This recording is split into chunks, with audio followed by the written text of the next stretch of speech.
kultural ya. Dan di sini memang itu sudah ma'ruf.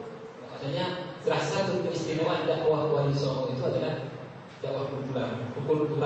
Itu akulturasi di sebuah budaya. Jadi beliau itu memasuki komunitas tertentu dari budayanya.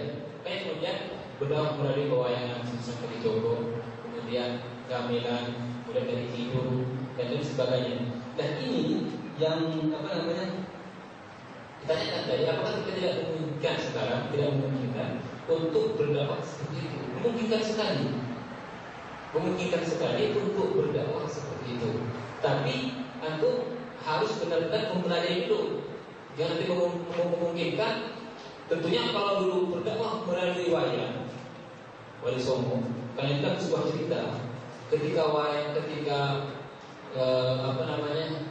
Sunan Kalijogo itu memulai penampilannya itu memang ada orang-orang Hindu ketika itu juga ada yang punya seperti itu. Menurut riwayat, entah bukan apakah konon. Nah, gong yang ditabuh oleh Sunan Kalijogo itu katanya lebih akur itu lebih terasa. Jadi ketika biasanya orang-orang menonton pewayangan dari penampilan lain gitu, dari orkes ya, orkes itu. Dan sebagainya ini bukan orkes juga, tapi ini lebih bagus. Gongnya itu katanya masuk ke hati, ketika ditabuh, itu katanya membuat orang itu ingin pergi ke situ. Dan ini juga termasuk karomah tentunya. Nah, kalau antum melihat dalam dakwah antum bisa seperti itu, atau dapat hidayah dari Allah Subhanahu wa Ta'ala maksudnya.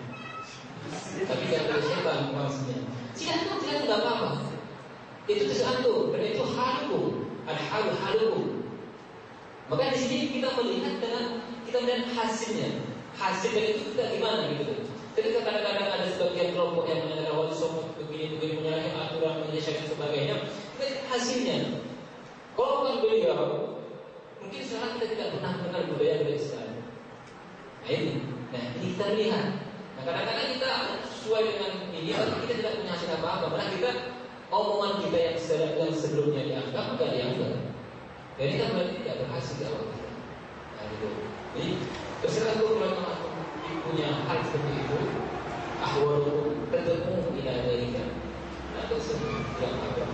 Yang saya bilang kembali kepada individu dan siapa yang berdakwah. Tapi sekali lagi jangan dijadikan alasan karena hanya untuk memuaskan hawa nafsu saja. Sasaran ingin dakwah lewat musik, padahal dia itu hanya senang musik saja.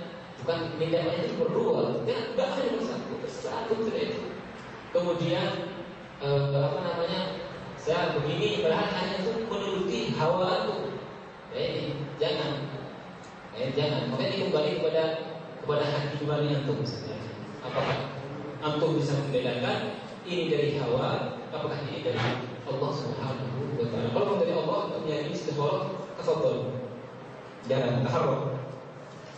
Kemudian untuk yang ketiga adalah mengenai Pancasila, katanya itu bisa menimbulkan sekularisme dan tidak ada dikotomi antara agama dan pemerintah sebagaimana terjadi di gereja Katolik ya, di Roma dan juga di Jerman Barat jika belum menyatu Jerman dari dua Jerman Barat. Itu memang ada Kristen Ortodok juga itu, karena Kristen ada juga banyak, ada Ortodok, ada Katolik, ada Protestan, yang mana salah satu dari golongan mereka ini memiliki keyakinan dikotomi. Kemudian ada keyakinan juga kalau nggak salah Protestan itu sama. Nah, mengenai Islam sendiri, dalam Islam sendiri, menurut saya pribadi yang saya ketahui, saya lihat dari beberapa sumber, itu tidak ada pemisahan antara agama dengan negara. Nah, adapun kalau kita melihat beberapa ulama di Indonesia, seakan-akan itu membedakan antara negara dengan agama, itu sudah tidak membedakan. Hanya ketika itu para ulama ingin lebih memfokuskan kepada hubbul ilmi wal amal. Biasanya beliau itu lebih memiliki sifat zuhud dan warok dan berdiam di pesantren-pesantren. Dan kenapa mereka kadang-kadang tidak mendekati kekuasaan atau pemerintahan? Karena memang banyak tahdir, banyak ancaman-ancaman riwayat-riwayat baik hadis ataupun riwayat sahabat bahwasanya paling buruknya ulama itu adalah ketika dia itu menghadiri majelis penguasa. Kecuali saya juga Musayyib ketika zaman pemerintahan sebelum Umar bin Abdul Aziz juga hadir ke Gubernur Madinah. Sebagai Gubernur itu dipimpin oleh siapa setelah itu? Sebelum Umar bin Aziz itu tidak mau hadir ke majelis mereka. Tapi ketika yang menjadi Gubernur Madinah ketika Umar bin Abdul Aziz itu beliau tabi'in besar yang saya Musayyib itu hadir ke majelisnya Umar bin Abdul Aziz. Kenapa demikian? Karena di sini Umar bin Abdul Aziz bisa menyatukan antara agama dengan pemerintahan dengan sebaik-baiknya. Tentunya setelah Rasyidin. Setelah itu tidak ditemukan lagi. Kenapa? Karena memang itu bermula pertama tidak sukanya Umar terhadap politik. Karena ketika dilantik menjadi presiden, menjadi gubernur Madinah, Umar bin Abdul Aziz ketika itu tidak mau untuk menjadi gubernur, tapi dipaksa menjadi gubernur. Nah, ketika dipaksa, beliau kemudian mengambil amanah itu dengan baik. Nah, di sini harus ada pertama itu kita itu jangan sampai rebutan kursi dulu. Kalau itu nanti mau bergerak ini menjadi ini. Ketika itu ingin menjadi pejabat silakan, tidak ada larangan untuk menjadi pejabat silakan. Tapi ambisi untuk menjadi seorang penguasa pejabat lebih banyak yang awal ambisi. Nah, ambisi ini biasanya berimbas kepada rebutan kursi dan lain sebagainya. Nah, kemudian di situ penerapan hukum Islam itu oleh Umar bin Abdul Aziz keras. Kenapa keras? Keras karena memang masyarakat Madinah saat itu dan sekitarnya, walaupun di Irak ada As-Saqafi yang boleh itu Umar tidak keras dan ketika itu mempraktekkan hukum Islam dalam sebuah negara. Dan karena memang ketika itu masyarakat Madani masih masyarakat tabi'in. Maka dari itu kemudian saya tidak sungkan lagi untuk hadir di istana atau di tempat Umar bin Abdul Aziz seperti itu. Nah, ini kita bisa menyatukan antara agama. Jadi secara historis Islam itu sebenarnya sudah mencakup syumul wa mutakamil. Sebenarnya bisa tentang syumul wa mutakamil. Semua sisi sudah ada aturannya sendiri dalam menguji negara yang seperti ini. Jadi tidak usah lalu. Nah, kalau ada ulama-ulama yang tidak menginginkan kekuasaan, tidak suka kepada itu, kena tersebut betul-betul nasumpah.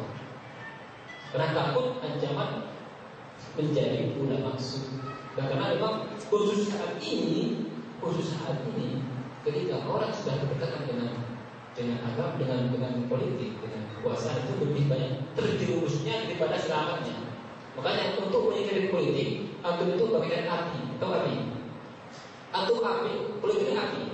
Antum itu dekati sesuai dengan antum. Kalau antum subuh-subuh, ya itu api ya coba dekati, menghangatkan diri. Kalau nggak perlu sudah jangan dekat. Tapi bukan berarti ini enggak ya. Artinya kita itu menghadapi politik seperti ini. Lihat masyarakat yang kita hadapi. Maka dari itu saya sampaikan dalam sebuah tulisan saya beberapa tahun yang lalu itu kepada ahli agama, kepada tokoh-tokoh agama yang memiliki ilmu agama, santri atau kiai, ketika ingin menjadi seorang pejabat, silakan saja. Tapi ingat bahwa antum itu harus bukti. Ini yang ada di otak pertama. Jenengan itu adalah, kalau bukan jenengan siapa lagi yang mau menjaga agamanya, yang mau menyebarkan agamanya? Jangan sampai antum kemudian menjadi bulan-bulanan oleh kekuasaan sebagai ini yang salah kaprah berbeda. Itu saya kira semuanya ingin saya sampaikan masalah ini. Cuma saya kira masalah sekularisme itu sangat ada sekularisme, pluralisme ya, pluralisme sebagainya itu pembahasan yang agak sedikit untuk pemikiran dan untuk kikos juga sedikit gitu. Tapi pada pilihan apa yang saya sampaikan ini semoga bisa menjadi suatu manfaat. Banyak masih banyak yang perlu saya pelajari lagi dan mohon maaf jika ada penyampaian yang kurang berkenan tentunya. Karena ini kita topi untuk nikos, topi untuk kedua seperti ini. Jadi harus kita itu ada beberapa pandangan yang berbeda. Kita ikut pada yang baik, dengan hawa nafsu, dengan egoisme dan sebagainya. Yang jelas bisa saja mungkin yang jelaskan berubah setelah 3 tahun lagi. Atau kalau meyakini seperti ini, setelah 3 tahun lagi meyakini seperti itu. Setelah 10 tahun lagi atau berpikir seperti ini. Alhamdulillah, semoga keyakinan kita ini dari hari ke hari tambah mendekati keyakinan yang diberi oleh Allah Subhanahu wa taala, oleh Rasulullah, oleh ulama-ulama kita, bukan malah menyeleweng. Karena tokoh pluralisme, tokoh sekularisme, tokoh apa lagi? Itu rata-rata itu adalah pemikir-pemikir tangguh yang pertama mereka punya background yang kuat dalam agamanya. Jadi ya, karena itu yudhillu mayasya, yahdi mayasya, yudhillu mayasya. Karena dengan kecerdasan, dengan kemampuan kita, dengan keilmuan kita akan menjadi bola. Dan sebaiknya kadang-kadang dan kebanyakan dengan ilmu yang baik, ilmu yang makin kita menjadi terarah dan kita berada dalam Allah Subhanahu wa taala. Ini kita harapkan kita membawa keyakinan yang benar, terus iman bertemu Allah Subhanahu wa taala, Rasulullah dan sahabat-sahabat Rasulullah dan ulama yang mendampingi kita nanti di akhirat. Amin. Amin. Semoga pertemuan kita saat ini menjadi pertemuan yang berkati dan perpisahan kita juga jadi perpisahan yang terlindungi yang menjahadat dan pesan membawa rahmat dan Allah terbuka maksudnya Allah ketika hidayah warahmatullahi wabarakatuh. Assalamualaikum warahmatullahi wabarakatuh. Waalaikumsalam. Terima kasih dengan semuanya kelihatan sudah al-hal akor dan makor yang tak perlu dibilang lagi sih. Dan apa namanya? Sekali lagi saya katakan kesimpulannya ambil sendiri-sendiri dengan kepanjangan. Saya lihat waktu sudah sangat sempit sekali dan bagi yang punya sanggahan, saya lihat banyak yang katakan menyanggah dan begitu juga yang para penanya yang kayaknya kurang puas begitu. Penanya yang kurang puas dan lain sebagainya. Saya mohon maaf karena waktu tidak memungkinkan. Karena ini sudah jam 10 mungkin, kurang lebih sedikit. Waktu terlalu sedikit sekali. Belum ada tiga lagi. Saya maaf ada pertanyaan yang belum dijawab. Waman yahkum imam zulfat wa kafir wa ini pertanyaannya berapa? Waman yahkum. Orang siapa yang tidak menggunakan hukum Allah atau orang yang zalim, orang kafir. Dan jawabannya kalau di Indonesia seperti apa? Apakah kita termasuk orang zalim atau orang kafir? Saya katakan dari awal, kita itu sudah menerapkan agama Islam, sudah menggunakan hukum Islam. Atau misalkan dulu kan di sunat, belum tentu kan dari sholat itu ya. Terus dari apa? Itu kan ketika Allah semua. Hanya di sini apakah dia hukum di sini syukur atau dipraktekkan oleh negara tertentu atau tidak? Ya, ini pembahasan lain. Jadi jelas kita dengan merasa bahwa kita tidak menegakkan hukum Allah. Alhamdulillah kita menegakkan hukum Allah. Sudah bisa sholat, bisa dan sebagainya. Dan semuanya hukum Allah yang bersesat. Cuma penerapan secara hukum seperti dulu, yaitu pembahasan beda lagi. Jadi kita insya Allah selama kita menerapkan ajaran-ajaran guru-guru kita, orang-orang tua kita yang mengajarkan agama, kita telah menerapkan agama Allah, telah menjalankan hukum Allah, dan kita tidak termasuk orang-orang kafir, orang-orang zalim seperti yang kita lihat di sini. Amin, amin. Langsung saja bacakan.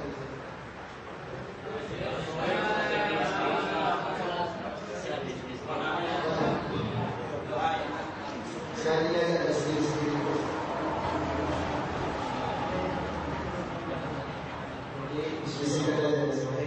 Jadi inti dari seminar pada hari ini bahwa dakwah hadroniyah yang disampaikan oleh Songo di Indonesia dalam pendekatan budaya bisa diterapkan pada zaman modernisasi seperti sekarang ini dengan syarat kita mengetahui medan dakwah yang kita hadapi. Itu intinya. Dari berbagai pertanyaan yang teman-teman sampaikan, intinya bahwa dakwah itu harus sesuai dengan, atau dakwah itu melihat masyarakatnya, melihat akulturasi budayanya. Intinya seperti itu. Kurang lebih dari saya. Wassalamualaikum warahmatullahi wabarakatuh.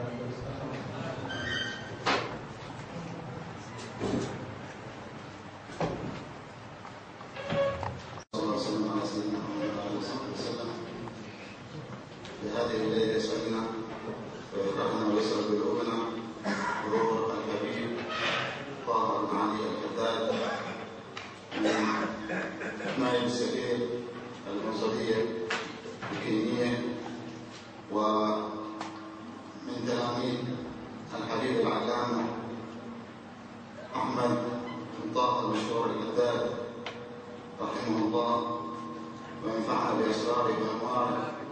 وقد لازم عن هذا السيد الحبيب العلامة محمد مشهور طه الحداد تقريبا 40 سنة وما يزيد على ذلك، فقد ظفر وأخذ منه الخير الكبير، ولازم كثير من الحبايب أحمد بن عمر بن سمين وغيرهم من مشايخ سواء في كينيا أو هنا في حضرموت وفي غيرها من الحجاز ومن مشارق الأرض ومغاربها، فهي رؤية عظيمة وفرصة سعيدة نلتمس منه النظر والدعاء ومن توجيه وإرشاد لنا ولجميع الطلاب في هذا الرباط، فيتفضل بزار.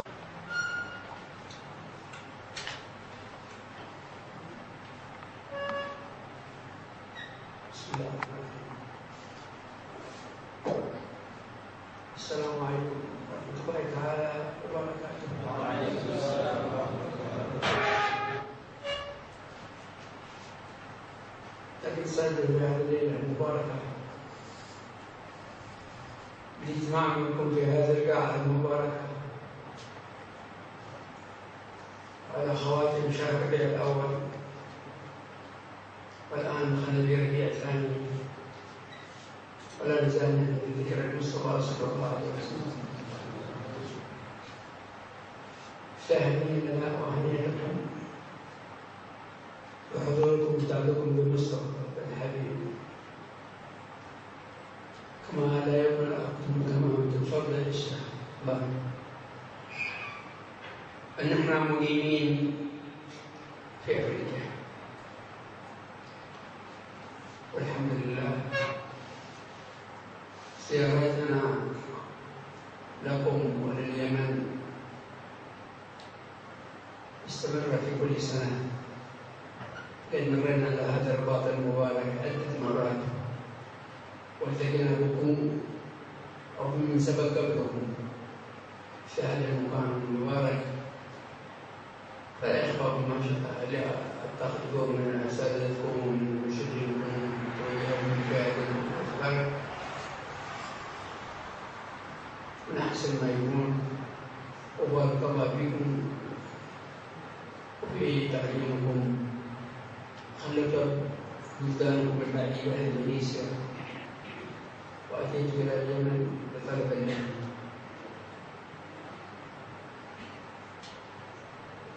كنا مع سعادة السفير التونسي شملنا المكلا قبل شهر أو شهر ونصف، ثم التقيناه في دار المصطفى بالتليم، وكان الخطيب في تلك الموقع المهيب الحبيب العلامة الشيخ هو شيخنا الحبيب أبو بكر الآن متوفى بحياته، وكنت جالسا مع سعادة السفير الإندونيسي وأترجم له الكلمات حق الحبيب أبو بكر اللي كان يتكلم بها في قاعة دار المصطفى الكريم وفي سعادة السفير، لأن كان ثاني لقاء معي معه. أول لقاء كان في المكلا ويات المعد في دار الحبيب محسن المقبار في المكلا، وثاني لقاء معه في دار المصطفى في تريم. وكان يحث الشباب الإندونيسي على التعلم والتعليم، ويعود أن اليمن كسفرة مرشدين في بلاد الأم أي إندونيسيا وماليزيا وسنغافورة تقريبا. فعلى كل حال إن شاء الله لا نطول عليكم، العلاقة الإندونيسية اليمنية هي مرتبطة عشرات السنين مئات السنين. جدي الأول ثم الثاني ثم الثالث ثم الرابع ثم الخامس كانوا موجودين في إندونيسيا في كاليباتا Jatinegara. الوالد رحمة الله عليه غادر اليمن إلى أفريقيا،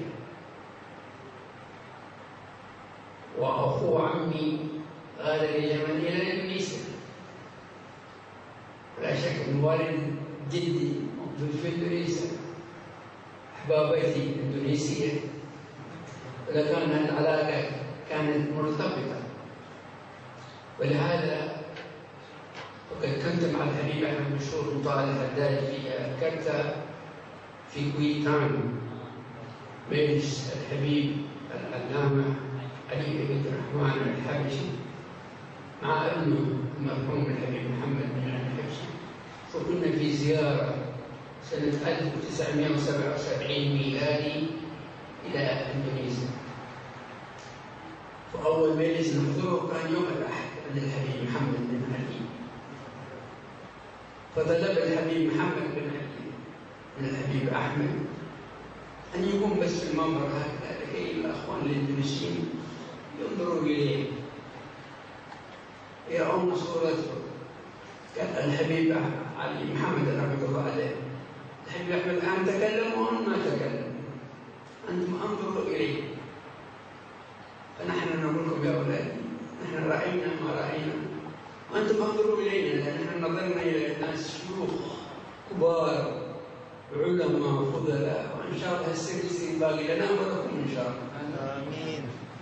هذا اللي حسنا وجودنا معكم بهذا الليلة، كأن نحن في جاكرتا في إندونيسيا، ما نحن في اليمن، ولكن الشيء من المعدن لا يستغرب. أنتم مننا يا أولادي ونحن منكم. أكثر ما نقول في الدول الأفريقية لأن أفريقي، لكن لا، إندونيسي أكثر من حقيقة. الهجرة إلى أفريقيا ما كانت بالشكل قوي معروف، ارتباط ما كان مثلا كما هو في إندونيسيا. والحمد لله إن شاء الله هذا إن شاء الله الليلة نجعلها ليلة مباركة. آمين. ونحن حصلنا إجازتين، واحدة من الحبيب أحمد مشهور الحداد، قلنا أنت يا ولدي مدير، أنت المدير وأنا ما أنا مدير، لكن حصلنا الكلمة المدير من الحبيب أحمد، وصارت الكلمة هذا أنا مدير، كل المدراء تحتي وأنا فوق. لكن الحبيب أحمد الحبيب عبد الرحمن بن أحمد بن صالح الجمالي قال يا ابني شوف أنت سفير حقنا، سفير متجول، سفير متجول. وهذا الشيخان الحداد جمال الليل أعطونا هذه الوظيفة.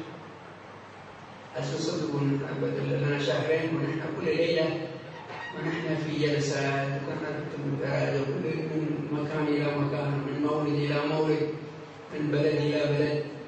بدأنا باليمن ورحنا مكة وحضرنا المولد، ورحنا المدينة وحضرنا الموالد، وجدة ربيع الأول وموالد، عدنا إلى حضرموت العشر الأخير من ربيع الأول، وحضرنا جميعا تقريبا أعز الموالد تكون في آخر ربيع الأول حضرناها في الوادي. وأتينا إلى المكلا وحضرنا المولد في المكلا، ورحنا للشهر وحضرنا المولد في الشهر، من بلد إلى بلد، من أمة إلى أمة، من مكان إلى مكان، وكل شيء له نفحات وله أسرار وله أشياء كثيرة ممكن نحن ما نفهمها، لكن الله سبحانه وتعالى يعني نحن في هذه الوظيفة شيوخنا مروا من كل ربيع الأول مضى وأنتم في هذا الرباط المبارك. نحن درينا العالم من مكان إلى مكان، ولا نزال غدا متجهين إلى عهد الحبيب أبو بكر العدني إلى عدن. إن شاء الله سنحضر حول الإمام الحبيب أبي بكر العدني في عدن، كما هو معروف في أولادي. هذا إمام عظيم ومقامه كبير، وإن شاء الله تنعم بركاته لنا ولكم، وطولنا عليكم في الكلمة. أرجوكم بالعفو والمسامحة، ما بغينا نكتب ولا زين على هذا، وأن الله يعطينا ويعطيكم النفحات المباركة. ولا نزال من الصباح إلى الآن ونحن في دعوة من مكان إلى مكان، ومن مجلس إلى مجلس، ومن مسجد إلى مسجد، من مقام إلى مقام، إلى هذه الساعة المباركة ونحن عنكم ذلك. إن شاء الله يبركة حضورنا معكم وحضوركم معنا، أن يكون من الطرفين. الله يعطينا ويعطيكم فرصة، وسجد الله يفتح مفتاح الخير ويفتح ذلك، أن الله يعيدكم إلى أوطانكم سالمين غانمين مشرفين بالبركة والصحة، ولعلكم تكونوا سفراء في بلادكم في إندونيسيا، ولا تنسوا نحن في اليمن ولا ننساكم إن شاء الله. وهذه وطنكم وأنتم بين أخوانكم، ليس بغربة في هذا البلد. إذا نحن هناك نحن غربة وأنتم غربة، فإن الله يعين علينا هذه الليالي وهذه الأيام وهذه الأيام في خير ويوم بعافية، وأن الله يجمعنا وإياكم ويبارك لنا في حبيبنا أبو بكر بالصحة والعافية. شفنا في جدة هذا كان تعبان وجب أن تدعوه ونحن ندعي له، أن سراي يضم الأمة كلها. متع الله بحياته، وإن شاء الله نلقى غدا في عدن، ونعود إليكم مرة أخرى ثانية إن شاء الله بصورة ثانية. ندعي ونتمنى لكم كل خير، الفوز والنجاح، كل ما تتمنون إن شاء الله، إن الله يعطيكم على هذه النية، وكل ذنب صالحة وعبادة صالحون ونوائل حاضرون. وعلى من الإمام الحداد في فاتحة العظمى التوفيق والرحمة والمغفرة. التوفيق بدون توفيق ما تقدر تعمل عليها، كل شيء بالتوفيق، والرحمة والمغفرة للجميع الأحياء والأموات كلهم يقولون. وهذه ثلاث كلمات الإمام الحداد إن شاء الله نختم بها هذا المجلس المبارك، يقوم لنا إن شاء الله والمن يوافق الإمام الحداد على هذه النية. وكنتم صالحون مع بعض الله وصحبه والحاضرون، حسن خاتم عند الموت، وإلى قدر في سيدنا مولانا محمد مسلسل الفاتحة.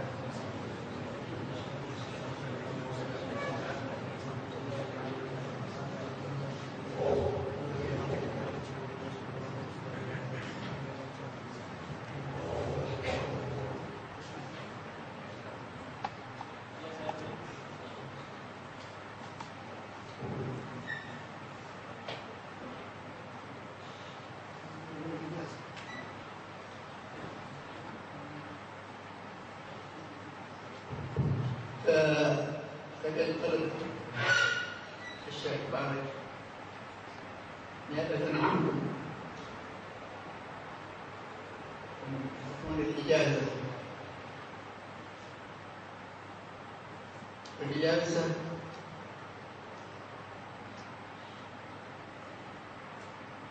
يتلقيناها عن شيوخنا.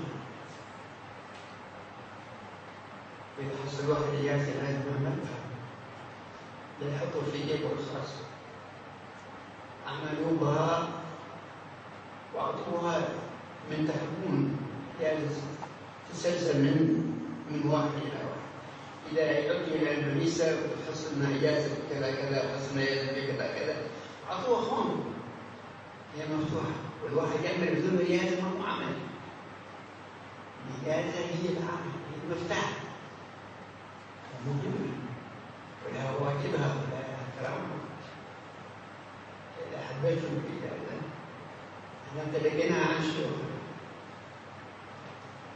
أنا حبيت أن أعطيكم إجازة في راتب الإمام الحداد وفي الورد اللطيف صباحا ومساء راتب الإمام. هذا الراتب وهذا الورد اللطيف أبانا عن وأنتم يجب من المجلس، ولكن إذا راتب الإمام الحداد يكون كل مسجد في الكنيسة. احنا كنا في جاوة، كنا في الكنيسة، كنا في سنغافورة، كنا في مدينة الحبيب أحمد مشهور والحمد لله.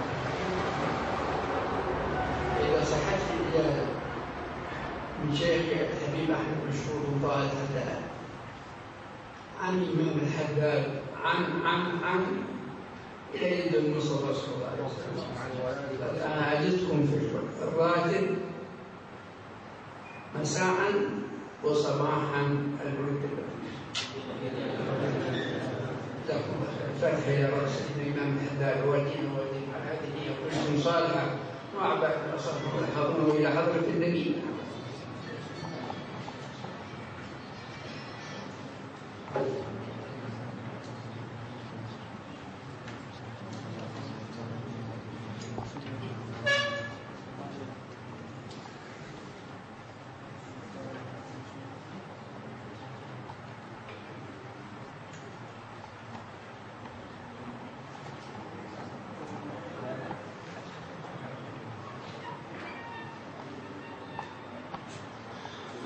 إن شاء الله نتكلم بمتكلم الوهاب محمد إكرام رجال فليتفضل.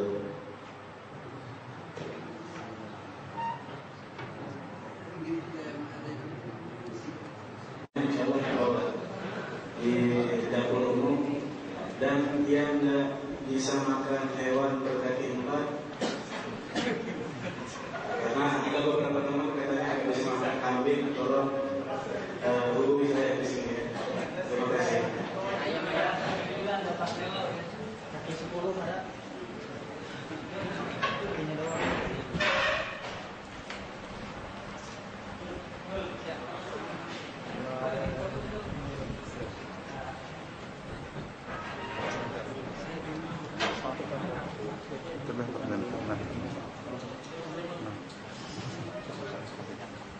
سلموا على بسرعة كامل.